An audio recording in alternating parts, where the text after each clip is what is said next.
Welcome in, everybody, to week two's version of Dynasty Lessons Learned. I did the same exact thing last week, so we're just running it back this time for week two. Every single game, I have at least one takeaway or one player, I should say, that I want to highlight from every single game in terms of a lesson that I have learned from this past week of football. So let's kick it off. We can go right into the Thursday night game that we have, the Bills versus the Dolphins.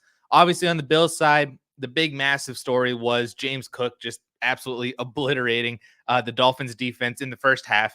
He went for 28.5 PPR fantasy points, 11 carries, 78 yards, 2 touchdowns, had another 17-yard touchdown reception. Ray Davis also had 10 touches in that game, but a lot of his touches came in the second half when the Bills were already trying to get down or trying to run the clock down. So this was basically all James Cook. This was the breakout game for him this year. He looked fantastic. And I would like to issue my first apology to James Cook, because I have been fading him for the large majority of this past year. I faded him in redraft just because I didn't think that he was going to have the ability to consistently put up good fantasy points, because I thought he was going to lose a little bit of usage to Ray Davis, and he wasn't going to get goal line work. He did get a goal line carry. One of his 2 rushing touchdowns was a 1 or 2 yard rushing touchdown. So he looked fantastic in that game. However, I'm still not 100% bought in. This definitely elevated my confidence in James Cook for 2024 and as a dynasty asset, but I still believe that Ray Davis cuts into Cook's workload as the season goes on, as he gets more acclimated into the NFL as a rookie himself.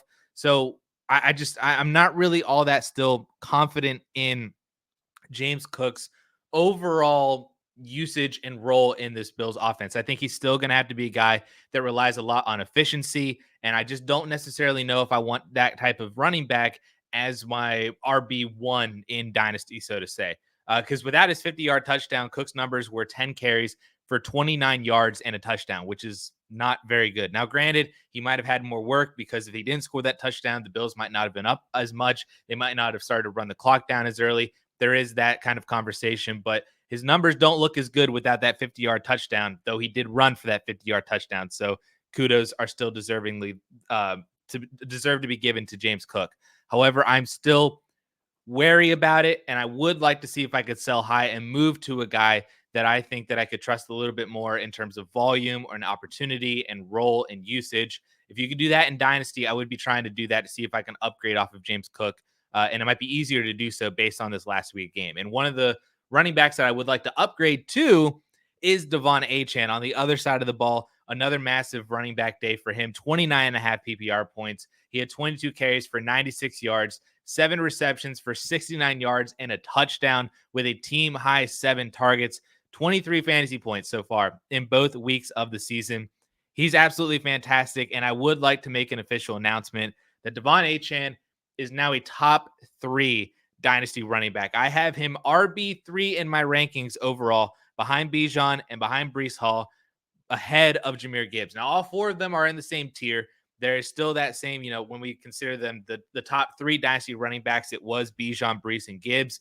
I'm now saying that I think it's a top 4 in that first tier with De'Von Achane, and I would prefer Achane over Jahmyr Gibbs just because I have more confidence in him seeing more workload every single week than I do Jahmyr Gibbs, because Gibbs is splitting time with David Montgomery. And while Achane is going to be splitting time with Mostert when he comes back, Mostert's not as good as David Montgomery. And I do honestly think that De'Von Achane could be just as good, if not even better, in his offense than Jahmyr Gibbs in the Detroit Lions offense. So it just, and again, it all comes down to, can both of these guys stay healthy? Achane had issues last year. Gibbs missed a couple of games last year too. They're just both running backs that see a high amount of volume. They're going to get hurt at some time. So injury is really not a concern for either one of them, because they're both running backs. But I do believe that De'Von Achane has solidified himself as a top 3, if not even just top 5, if not even top 3 dynasty running back right now, because of his production and usage. The role in the passing game is insane.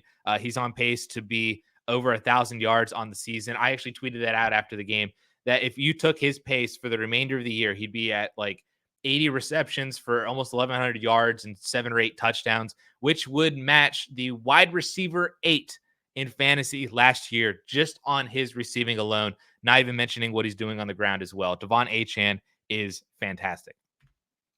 Now, getting into the Sunday games, we can start with this Raiders and Ravens game, which was very, very infuriating for me. But whatever it is.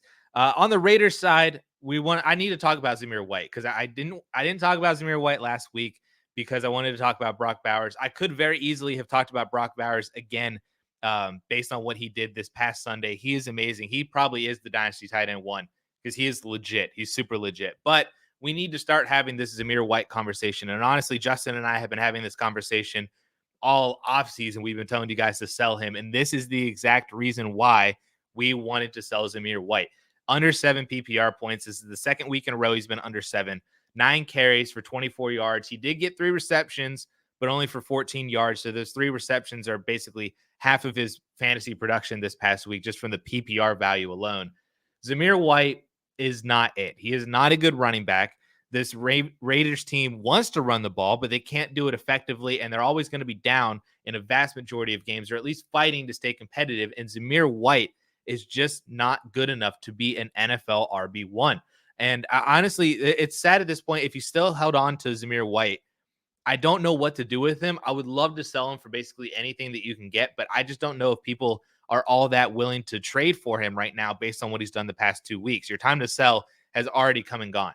The one benefit could be that they do play the Carolina Panthers this week in week 3. So hopefully if Zamir White has a good game, maybe not even like a great game, like a 20-plus point game, but if he, rushes for 50, 60, 70 yards, scores a touchdown, maybe catches an extra pass, that's a solid like mid-teens game that I think could reinstill a little bit of confidence into people that might make them willing to buy Zamir White. So maybe if you don't want to wait, if you can't sell him now or you're not getting anything great to sell him right now, if you wait to see what happens after Sunday and hope that he does well against the Panthers, then maybe you could sell him next week. But we need to have this Zamir White conversation because he cannot be in your lineup.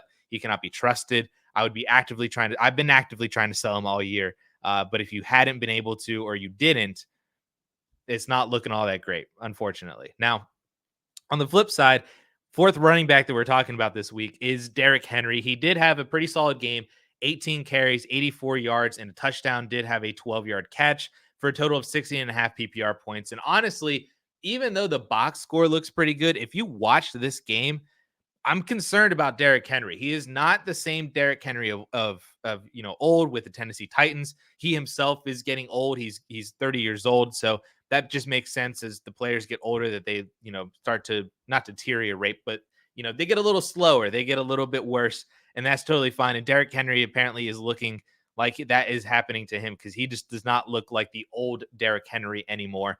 Still has moments. He still looks fantastic when he stiffs arms players into the ground. So he still is going to be pretty solid over the course of the year, but I don't think that he's going to be able to reach top 5 fantasy production that I think people thought was going to, that he was going to have entering the year with the Baltimore Ravens, rush for 2,000 yards. I mean, I thought that he had that ceiling too. Now I don't know anymore after watching him this past week, after watching him in week 1, get game planned out of the game against the Chiefs.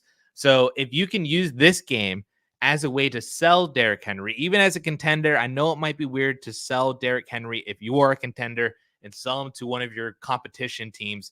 I understand that. But at the same time, for your dynasty value, I think that it would make sense to sell Derrick Henry now off of this game and try to see if you can get somebody that might even produce similarly to Derrick Henry over the course of the year, but is younger, has maybe a more longevity, kind of thinking a guy like Brian Robinson would be a good example of that. Maybe it's David Montgomery, somebody along those lines. Or even if you can move to somebody that's the same age, but maybe you get something on top, like Derrick Henry for James Conner plus, Derrick Henry for Aaron Jones plus, something along those lines. Joe Mixon plus right now with Mixon's injury. Those are moves that I would be looking to do if you have Derrick Henry, even as a contender. If you have Henry as a rebuilder, you need to sell him immediately because he's not helping you out in any regard. Next game, the Browns versus the Jaguars. Again, the Browns, the entire offense is just so bad. Amari Cooper had 4 fantasy points. Judy had 12. Elijah Moore had 10 fantasy points on a team high 8 targets. Jerome Ford had another 7.5. This is just another game, another week where Deshaun Watson is just killing the value of everybody playing. And it's really unfortunate because this team has some pretty good playmakers. And so we're really just counting down the days that hopefully Jameis Winston can come back in, or hopefully Deshaun Watson connects more with Amari Cooper. I do think that Amari Cooper is a good buy. Justin highlighted it in his 5 moves video. I talked about Amari Cooper on the 4for4 channel as a good buy right now because they've missed on a couple of plays that were Amari Cooper's fault. Then they've missed on a handful of plays that were Deshaun Watson's fault. The volume is still there for Amari, so I'm holding on to him. Maybe Elijah Moore, maybe Jerry Jeudy are kind of relevant now with David Njoku out, that they could be streamable options. I'm not necessarily sure. We'll have to see how that plays out over the next week or two. But I'm just holding everybody because you're really just waiting for Jameis Winston to come in. That's really the key here. And you're just hoping that Jameis comes in and elevates this offense because he does not care about throwing it to the other team. He doesn't care who he throws it to. He's just going to throw it. So that's kind of the hope, at least from a fantasy football perspective. Now, on the Jaguars side, we have Trevor Lawrence, 13.3 PPR points. He was under 50% completion percentage. He had no passing touchdowns, took 4 sacks. He did have 45 rushing yards, so that was pretty good. But over the past 2 weeks, he's just been horrible over the past 2 weeks. Under 200 yards or 0 touchdowns in either game. Has 2 games under 57% completion percentage, and their schedule is also not getting any easier. The Jaguars aren't looking all that great this year, which is super sad because I was very much in on this Jaguars offense. I thought that they could have put their issues away with the addition of BTJ, get Christian Kirk back, Evan Ingram, Travis Etienne. I thought this was maybe going to be the year for Trevor Lawrence to return to his 2022 form. And so far through 2 weeks, it does not seem like that is going to happen. So I'm looking to sell if you're able to. I would love to pivot over to Dak Prescott. I would love to pivot over to Jared Goff, maybe take advantage of Jordan Love being hurt right now.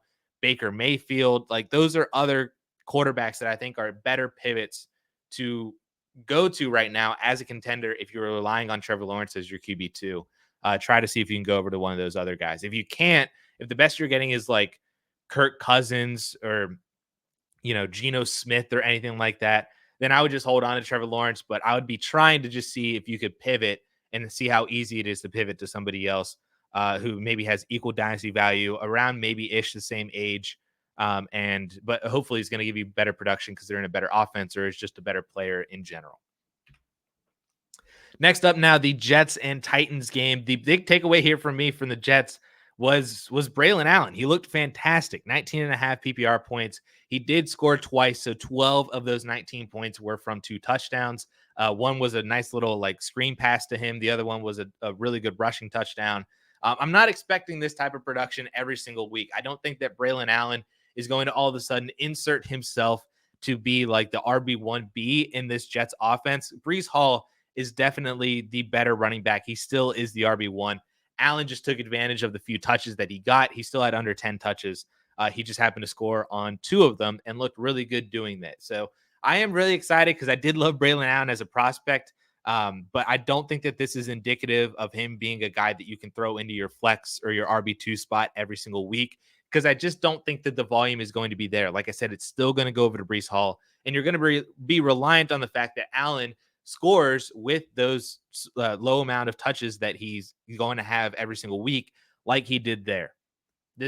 That being said, I do think that Braylon Allen is a really good buy. Maybe not right now because he's coming off of this big game. So maybe it's hard to buy Braylon Allen now. But I would say over the course of the year that I think what Braylon Allen has shown is that he is a top 5 handcuff in fantasy football.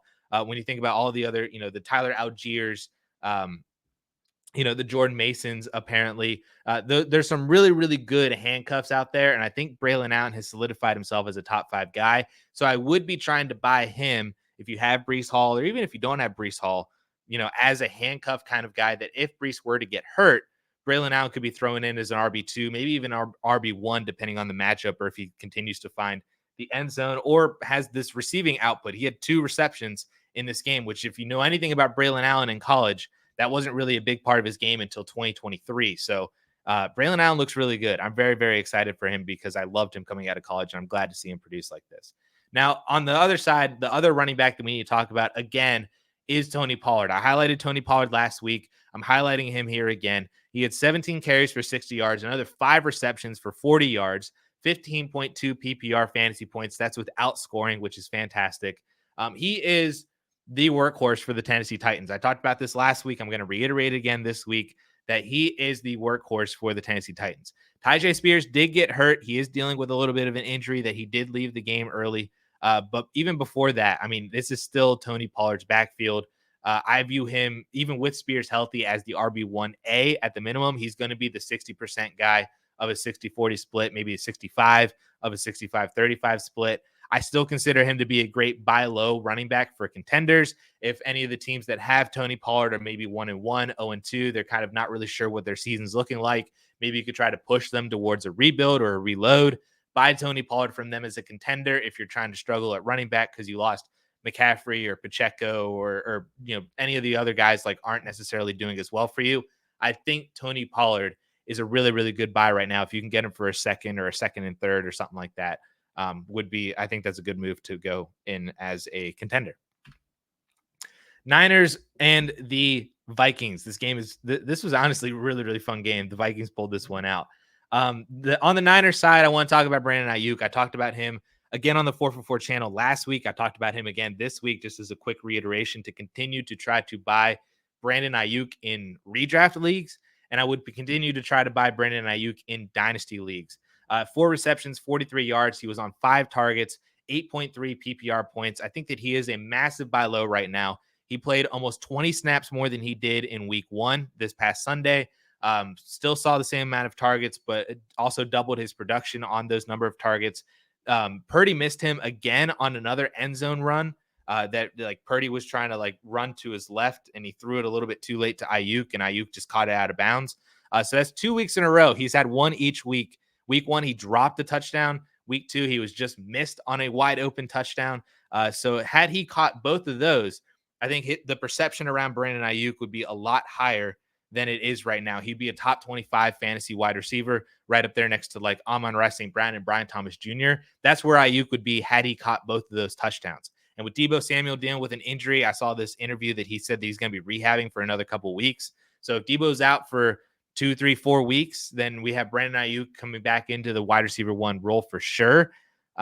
He's still fantastic. He's just the guy that I want to buy. We know how good he is. He's just working his way back into football shape because he didn't train at all over the offseason with the team. So it's only a matter of time until Ayuk ultimately breaks out. And I want to try to see if I can continue to buy him low and get a guy from a dynasty standpoint that I believe could be a top 12 dynasty wide receiver by the end of the year.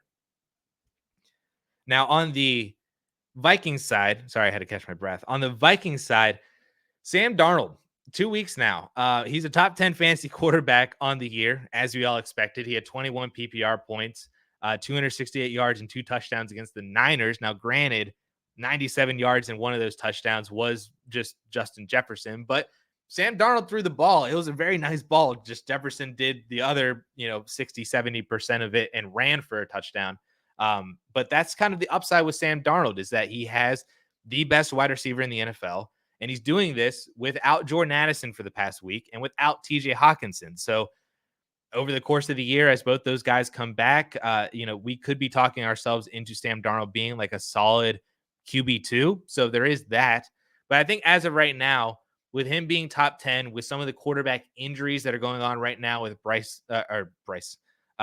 Jordan Love, Tua, Bryce Young not doing well, Caleb not doing well, Justin Herbert not doing well, Trevor Lawrence not doing well. All of a sudden, Sam Darnold doesn't seem like that bad of a quarterback for some contenders. So if you can use this as an opportunity to sell him, I would sell him. I would still sell him for a second. I would add a second to him to get a first, even if it's 2026. Or if you can pivot to or add something to, move up to Justin Herbert, move up to Jordan Love, move up to Tua. I'd be willing to make all those moves too, just to give you a slight upgrade at the quarterback position by being able to buy low because of their other quarterbacks' circumstances, and then do something with those other quarterbacks down the road when they return from injury. I think it's a good time, I think, to sell Sam Darnold, but it's also, not a bad time to see just kind of what happens over the next couple of weeks as his weapons come back to being healthy. Because he could just be like a very solid QB2 for fantasy this year. But we know that JJ McCarthy is probably going to take over next year. So he is a very temporary asset, and which is why I'm fine with selling him right now, especially if you can sell him at around where the other circumstances for other quarterbacks right now. All right, the Chargers and the Panthers game. Of course, with the Chargers, we have to talk about Quentin Johnston. 22 fantasy points, 5 receptions, 51 yards, and 2 touchdowns, 6 targets for a 30% target share. He's had 5+ targets in both games. And it's a really interesting conversation now with Quentin Johnston, because the pro is that it seems that he has solidified himself as the team's wide receiver 1, or at least the 1A with Ladd McConkey. And it seems like he's learned how to catch again. Like he's all of a sudden now kind of good.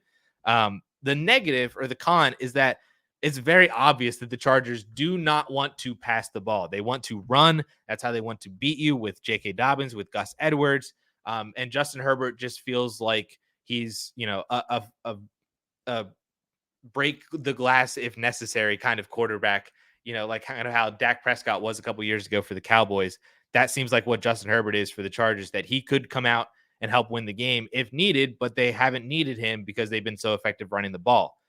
So because the Chargers don't want to pass the ball, 6 targets is a 30% target share for Quentin Johnston, and he's not going to be able to get it done on 6 targets every single week, unless he's scoring 2 touchdowns every single week, just like he did on Sunday. So I put in here, my advice is to buy Quentin Johnston, because I think that he offers upside, that if he does well in this kind of second year breakout, so to speak, that this could be indicative of, future success moving forward. I don't know how long the candle is going to burn. It might just be a really quick burn for Quentin Johnston.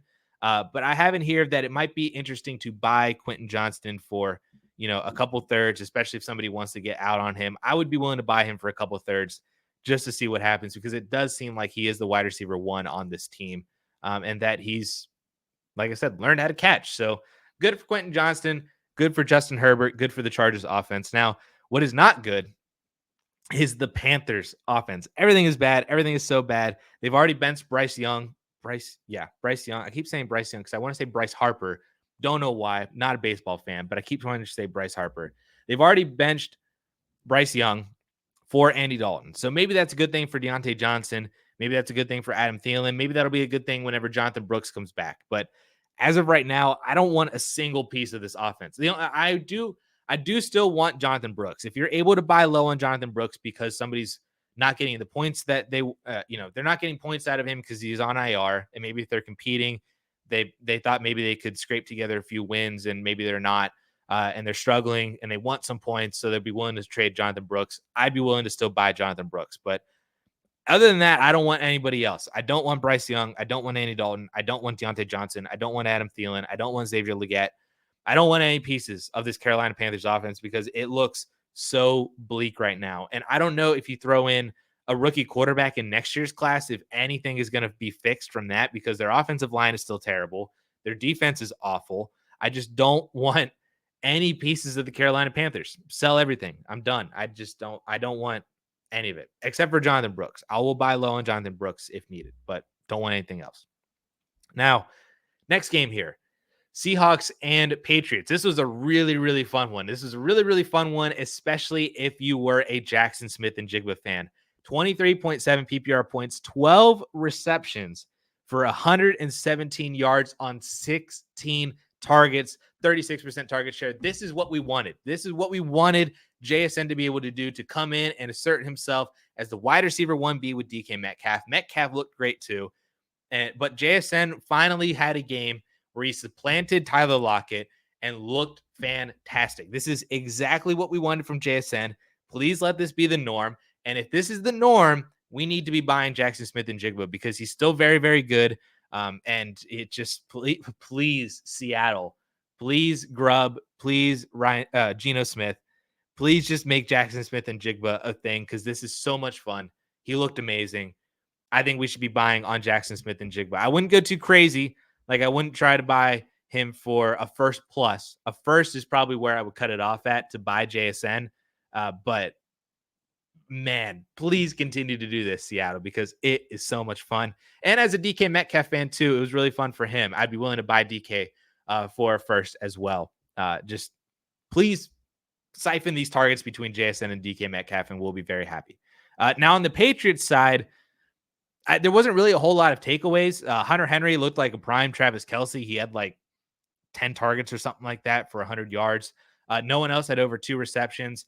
Ramondre Stevenson still workhorse in here. And I think the one positive is that Jacoby Brissett makes this team competitive, which is very good for Ramondre. It's good for Hunter Henry, supposedly. I don't know if it's necessarily good yet for Jalen Polk. Javon Baker did get hurt. But if the Patriots are at least competitive, that's going to be good for the fantasy assets. And it might mean that Drake May is going to sit for a little bit longer than we initially thought, because Brissett doesn't look too bad. I don't really know what to do with this offense yet. I'm just saying to hold everybody.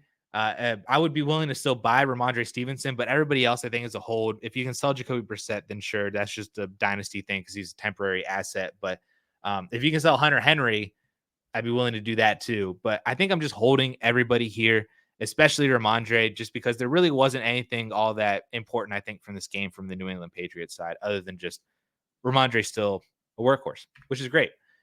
Saints and Cowboys now. Chris Olave on the Saints side, 12 fantasy points, 4 receptions for 81 yards. Did get 6 targets, which is a 38% target share.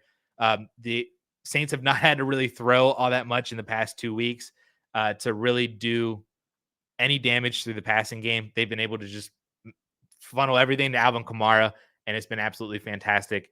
It has been wild to see how explosive the Saints offense has been, and then how not involved Chris Olave has been during this explosiveness. They've scored 80 or 90 points over the past 2 weeks, and Olave has been a part of absolutely zero of that. Like, he has like 5 or 6 receptions for barely 100 yards. That's been Olave's output. If you told me 2 weeks ago that the Saints were going to put up 90 points, I'd be like, holy crap, Chris Olave might actually be breaking out. Complete opposite. With that being said, the get right game is definitely coming. The Saints are going to have to throw at some point to win a game, and I don't think that this can sustain. Alvin Kamara looks great, but at some point they're going to have to throw, and at some point the Chris Olave get right game is coming. So I'm not looking to sell him.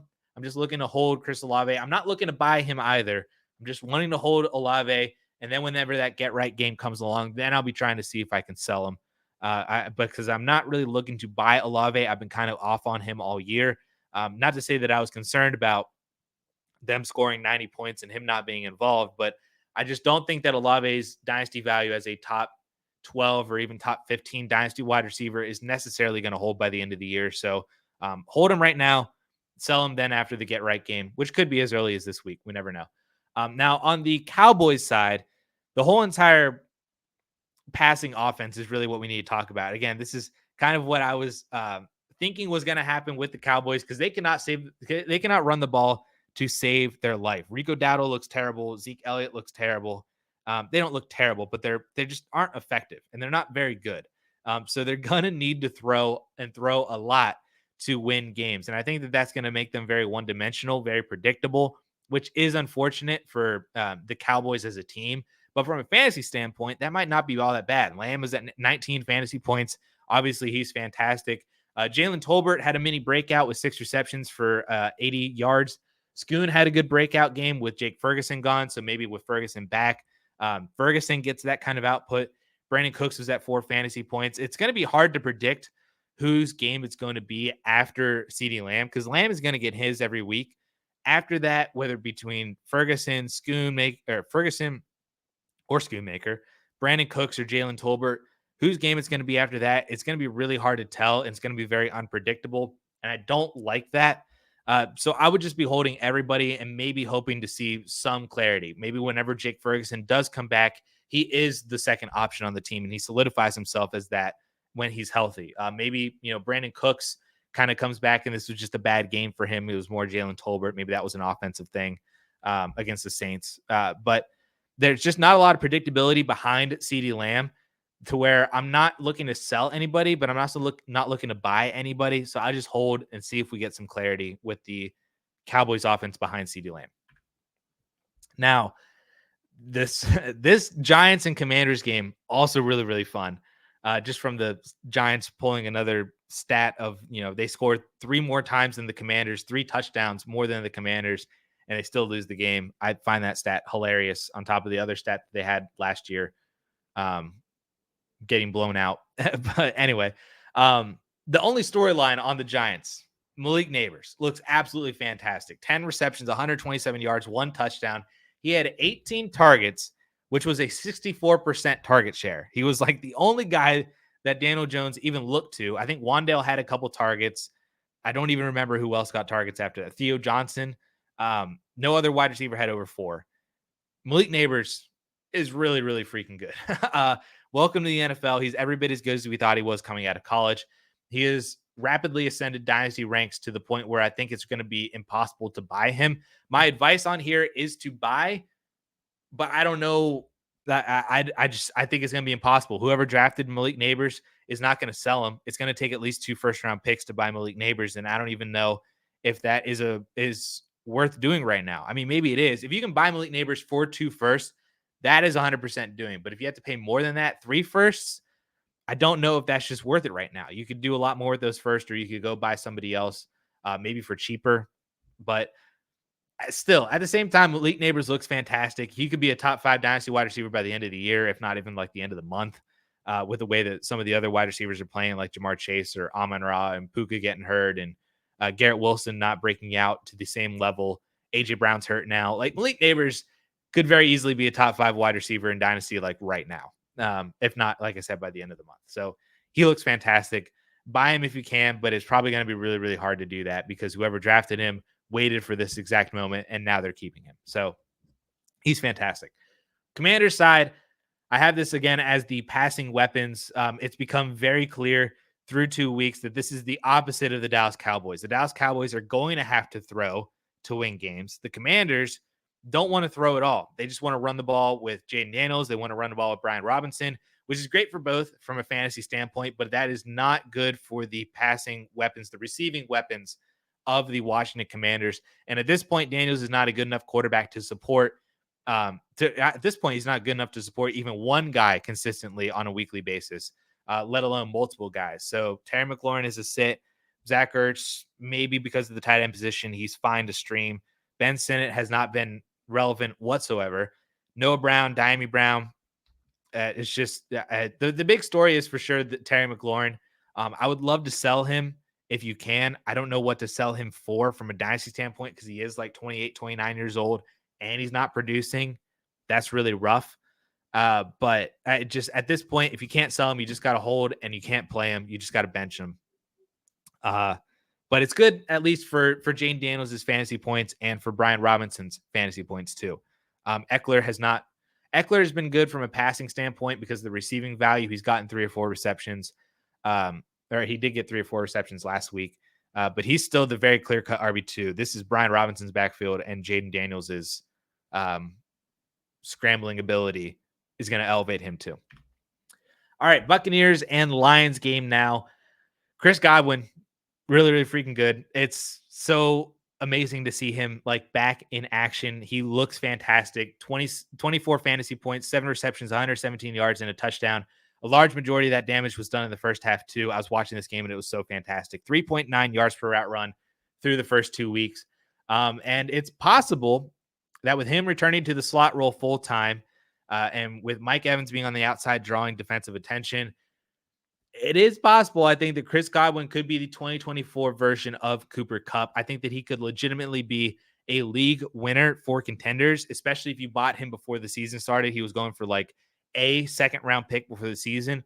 Now you probably have to pay a first-rounder for him, and I'd probably be willing to pay a first-round pick for Chris Godwin if you are competing and you need some extra wide receiver help because you lost Puka, or maybe you lost A.J. Brown for a couple weeks, or lost Deebo Samuel for a couple weeks. I would be looking to see if I could buy Chris Godwin because I don't know if the teams that he was on are all that competitive. They're either overly competitive and Godwin was like their wide receiver 4 or 5, or they're barely-ish kind of competitive. Godwin might be holding them up to being competitive right now, that if you remove Godwin from their team, they might not be all that great. Maybe you could buy from teams like that. But I'd be looking to buy Chris Godwin because he looks amazing, and the return to the slot role has been phenomenal for his fantasy value. Love to see it from Chris Godwin. On the Lions side now, Sam LaPorta, 3 fantasy points, 2 receptions for 13 yards this week, 4 receptions for 45 yards in week 1. He's a tight end 14 on the year now, and at best, he's the 3rd option on the team. It's been very clear through 2 weeks that this is still – Amon-Ra looked fantastic. He had so many targets last week. But Jameson Williams' rise over week 1 and 2 has been the story for the Lions, and is coming at the expense of Sam LaPorta. So you can't sell him right now.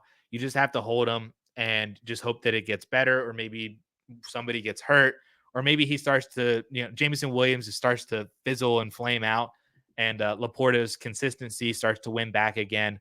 The tight end position is just so rough that you can't sell him. You just have to hold him. You might even still have to play him depending on who else you even have at the tight end position. But I think you need to reframe the fact that Sam LaPorta is not an elite tight end anymore, or at least not as of right now. He's an elite tight end. He's just the, tight end 6 to 10 at this point. He's a nice every week starter.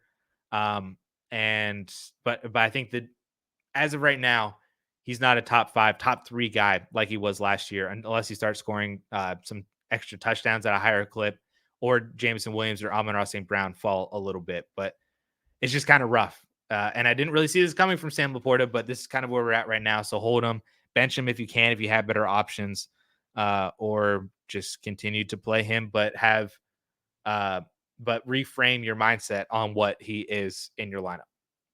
Unfortunate, really, for LaPorta. I didn't see that coming at all.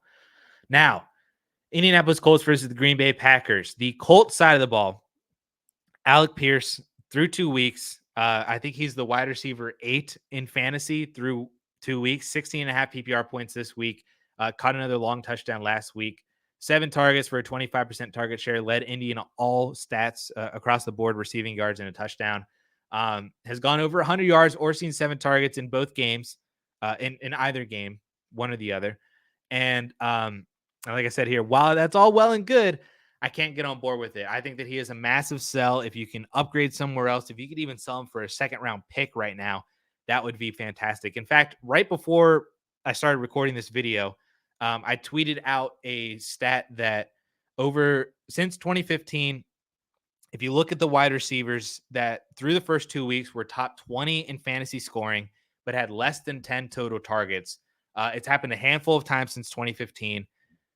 Every single one of those wide receivers dropped by the end of the year. Their final end of season ranking was anywhere from like wide receiver 30 down to wide receiver 60. It's just that these 2 weeks are not indicative of something over the course of the entire year. They just kind of got lucky over a 2 week span, just happened to be at the beginning of the year, so we remember it the most too. And they just won on efficiency and scoring. And Alec Pierce, like I said, is I think the wide receiver 8 right now through 2 weeks. And that is definitely not going to hold. He's probably going to end up being like the wide receiver 40 by the end of the year, somewhere in and around there. So he is a massive, massive sell, especially if you can get a second, or if you can use him to upgrade somewhere that you might not have been able to before. Use Alec Pierce to do that, because I do not trust that this production is going to hold itself over the entire season. Now, on the opposite side, on the Packers side, Josh Jacobs, another big game, 30 attempts for 150 yards, 15 fantasy points without scoring and without receiving any receiving stat line. He is the offense without Jordan Love. 32 touches is absolutely insane. Like I said, didn't get a single reception. So that was 32 carries in this game. He looks fantastic. He's a great running back, and he is the offense without Jordan Love. Then whenever Jordan Love comes back, hopefully he benefits from being in a better offense with more scoring opportunities, more dump-off passes, because Malik Willis will take off and scramble rather than dump it off. Jordan Love doesn't necessarily do that, even though he could. But Josh Jacobs looks great. He's definitely a buy for me, especially as a contender. If you can use the past 2 weeks, because he's had, 12 and 15 fantasy points. Actually, he fumbled. So if you're in a league where you lose a point or two from fumbling, he had less than 15 fantasy points. So he's had 2 mediocre weeks, but he's looked great doing it. And he's one of 2 running backs in the top 24 right now who have not scored a touchdown. So buy low on Josh Jacobs. And your other tip from here is continue to play your running backs against the Indianapolis Colts defense, because this is 2 weeks in a row now that they've been shredded for over 150 rushing yards. They got shredded by Joe Mixon in week 1, shredded by Josh Jacobs this past week.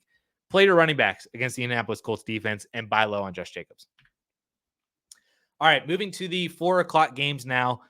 The Rams and the Cardinals. On the Rams side, this entire offense looks horrible. Cooper Kupp had 7.7 PPR points before he got hurt. Tutu Atwell had 7 points. Demarcus Robinson had 7 points. Jordan Whittington had 4. Matthew Stafford looked terrible. Kyron Williams didn't do all that well. Without Cooper Kupp and Puka Nacua, this Rams offense is bad. I would honestly not be looking to start anybody. I'm sure there's teams out there where you're that desperate that you need to start Demarcus Robinson. Maybe you need to start Tyler Johnson or Tutu Atwell. I understand that, but if you can help it, I wouldn't be looking to start any of these guys. And I'd be looking to bench Matthew Stafford too if you have a better option in Superflex at your QB2 spot, because I just don't think without Cooper Kupp and without Puka Nacua that this offense is going to be very, very good. I would still start Kyren Williams. He's obviously very much the most talented player on this offense without Kupp and Puka. So you have to continue to play Kyren Williams for the volume that he's going to get, and maybe he soaks in some extra receiving work too, which could raise his PPR floor and potentially raise his ceiling too. So Kyren is still a start with lowered expectations. Stafford, I'd love to bench if you can, if you have a better option, and I would love to not play any of the other guys, any of the other receivers without Kupp or Puka. So it's kind of in a rough position where we're at with the Rams, but that's kind of where we are. Now, on the flip side, wide receivers that are breaking out. Hello, Marvin Harrison Jr., 4 receptions, 130 yards, 2 touchdowns, 8 targets for a 38% target share that's led all Arizona Cardinals wide receivers, 29 fantasy points. Marvin Harrison Jr. is good. If you were questioning it after week 1, stop questioning it now because he's very, very good. And honestly, that day could have been even better. I went back and I was looking at some of the film.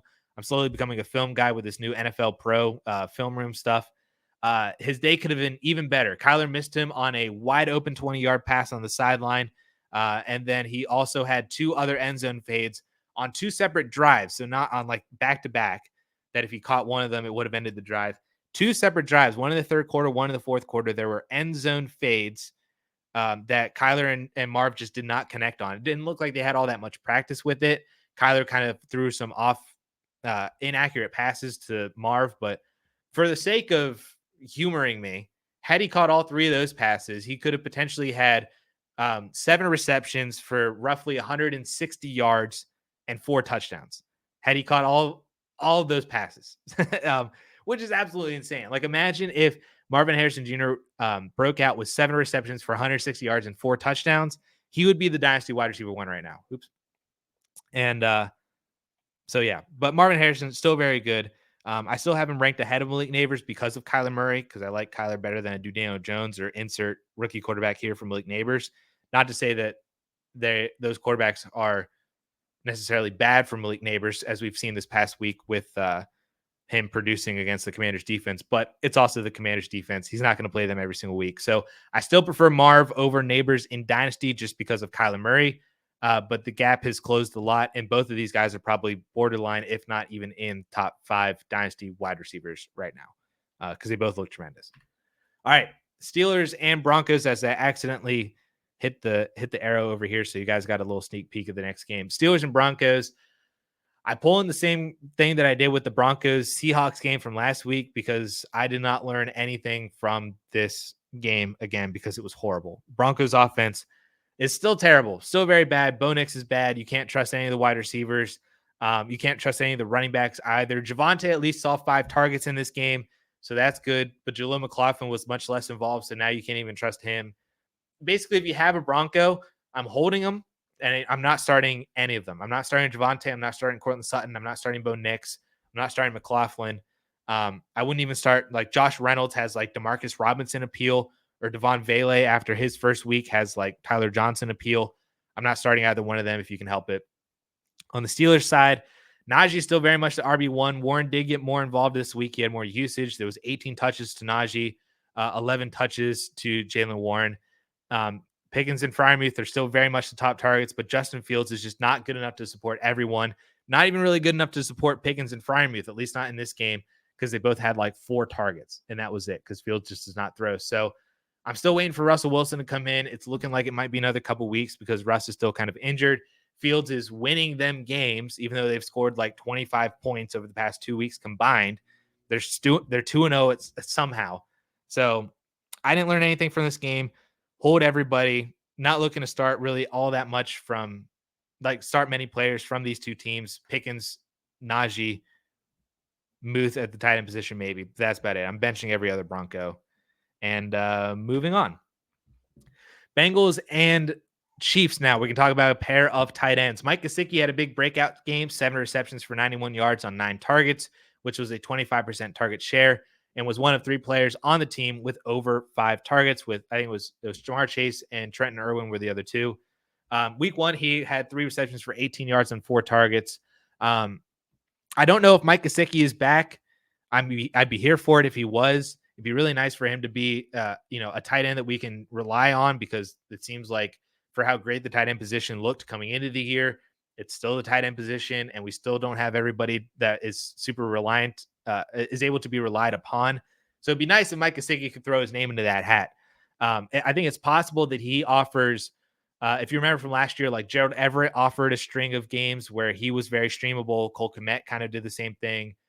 Maybe he has the upside to be like what Evan Ingram was last year, just in terms of targets and volume. Ingram's big games came without Christian Kirk due to an injury. So Gesicki's big games maybe coming with T. Higgins out, maybe kind of shares the same upside or same usage for fantasy football. So there is that. I'm not actively going out to buy Mike Gesicki. It's possible that he was even still on your waiver wire, so I would check that. But if you had him, I just hold him. I wouldn't really look to sell him. I wouldn't look to buy him. I would just hope and pray that Gesicki does this more often than not, especially with T. Higgins out. Although T. Higgins, I think, might be back this week. They do play the Commanders on Monday night. So if T. Higgins is out, I think Mike Gesicki is a really good start this week against the Commanders defense. So there is that. Now on the flip side, Travis Kelce, 1 reception for 5 yards on 3 targets. Last week had 2 receptions for 23 yards on 4 targets. He doesn't look like Travis Kelce. He's been awful to start the year, but I'm not ready to throw in the towel just yet. With Isaiah Pacheco on IR for at least 6 to 8 weeks, if not even more, with this broken fibula, or with him maybe getting eased back into work after, coming back from it. Because if you put a cast on that thing, there might be some much muscle atrophy for Isaiah Pacheco, and maybe they just don't throw him back into a full-time role just yet, even when he is medically cleared to return. So up until then, Kelce could see more volume as an extension of the run game, get back to being a top 5 tight end. I think, honestly, I think that they don't rely as much on Carson Steele or Samaje Perine or Kareem Hunt now as they did Isaiah Pacheco as a whole. So I think that that's going to be better for Rashee Rice. I think that's better for Xavier Worthy. And I think that's better for Travis Kelce. So I think better days are ahead. Greener pastures are on the other side for Travis Kelce. I'd be looking to buy him if you are a contender in Dynasty. I'd be trying to see if I could buy him for Evan Ingram plus, David Njoku plus, Dallas Goedert plus right now. Like, I wouldn't try to sell Kincaid for him, or Pitts, or LaPorta, or Andrews for him. But if you could buy low on Kelce, maybe it's just for a pick. If you can buy him for less than a first as a contender, I'm all in on doing that for Travis Kelce right now. And hoping for, like I said, greener pastures ahead as an extension of the run game. Bears and Texans game from the Sunday night game. So I just saw Nico Collins. I love Nico Collins so much. But on the Bears side, DeAndre Swift, 8 fantasy points, 14 attempts for 18 yards, 4 receptions for 24 yards. Herbert only had 4 touches compared to DeAndre Swift's 18. Travis Homer had another 1 or 2 touch. So the good news here for DeAndre Swift is that he is very much the clear RB1. He's been the clear RB1 for the past 2 weeks. And that is a positive for Swift, in that he's going to continue to at least get RB1 kind of volume. He had, 10 or 12 touches last week, 10 carries. I forget how many receptions he had in week 1. This week he had 18. So that's at least the positive. The negative is that he hasn't done all that much with that kind of volume. The offense has been bad. The offensive line has been really bad. So he's really dragged down fantasy teams that have started him over the past 2 weeks. So I think if you can, I'd look to see if you could bench him. I wouldn't look to sell him as right now. I don't know if you could sell him right now, but this is kind of like the Chris Olave thing, where I'd be waiting for a good kind of breakout game for DeAndre Swift on really, like, if he had this same usage, but it was 14 carries for 70 yards and a touchdown, and then 4 receptions for like 30 or 40 yards. That is the type of game I'd be looking for to see if I could sell DeAndre Swift. If the Bears offense kind of starts clicking a little bit, maybe they need Keenan Allen to come back to start going. Caleb Williams needs to take a step forward. That's the game, though, that I would be waiting for DeAndre Swift to then try to sell him. But as of right now, I'd just be holding him. Now on the flip side, Nico Collins, baby, 8 receptions, 135 yards, 1 touchdown, 10 targets, 28% target share, 27.5 PPR points. Diggs and Dell combined for 10 targets. Nico Collins got that himself. He is the clear Texans wide receiver 1. He has the full trust and confidence of C.J. Stroud.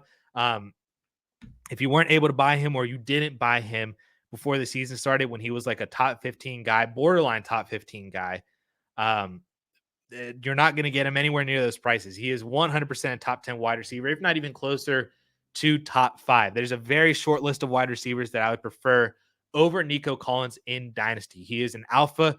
He is great. He is with a great young quarterback too, which a lot of these other wide receivers ahead of him, at least in Dynasty, can't necessarily say. Nico Collins is fantastic. I would be actively trying to buy him.